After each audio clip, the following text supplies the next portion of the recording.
আপনার বন্ধু আপনাকে ভালোবাসে, একটা ধোঁকা। আপনার প্রতিবেশী আপনাকে ভালোবাসে, খোঁজ দিয়ে দেখেন স্বার্থ ছাড়া পৃথিবীর কেউ কাউকে ভালোবাসে না। পৃথিবীর প্রত্যেকটা মানুষের ভালোবাসার ভিতরে স্বার্থ আছে। যতদিন টাকা আছে বন্ধুর ভালোবাসা আছে, যতদিন অর্থ আছে প্রতিবেশীর ভালোবাসা আছে, যতদিন অর্থ আছে, টাকা আছে, সম্পদ আছে, ক্ষমতা আছে, ততদিন পর্যন্ত আপনার আত্মীয়র অভাব নেই, আপনার বন্ধুর অভাব নাই, আপনার প্রতিবেশীর অভাব নাই, আপনার কাছের মানুষের অভাব নেই। আজ অর্থ ছাড়া হন, অর্থহীন হন, অভাবী হন, গরিব হন, দেখবেন আশপাশের যাদের জন্য জীবন বাজি রেখে করেছেন মুহূর্তের ভিতরে সবার চেহারা পাল্টে যাবে। আপনি যে স্ত্রীর জন্য আজ হারাম ইনকামটা ছাড়তে পারছেন না, যে স্ত্রীর জন্য হারাম চাকরিটা ছাড়তে পারছেন না, যে সন্তানের কথা চিন্তা করে নিজের পায়ে নিজে কুড়াল বেড়ে আপনি হারাম টাকা ইনকাম করছেন, সুদ খাচ্ছেন, ঘুষ খাচ্ছেন, এই পাইপে লাগানোর শেষ নিচে একটা দিয়ে দিতে পারছ না।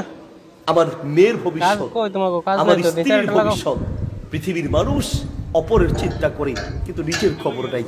অসুস্থ হলে আমার ছেলের কি হবে, অসুস্থ হলে আমার মেয়ের কি হবে, আমার স্ত্রীর কি হবে, আর অসুস্থ হলে মারা গেলে সন্তানের কি হবে চিন্তা করলেন, কিন্তু আপনার মৃত্যুর পরে আপনার কি হবে, আমি আপনার কথা বলছি, আপনার কি হবে ভেবেছেন?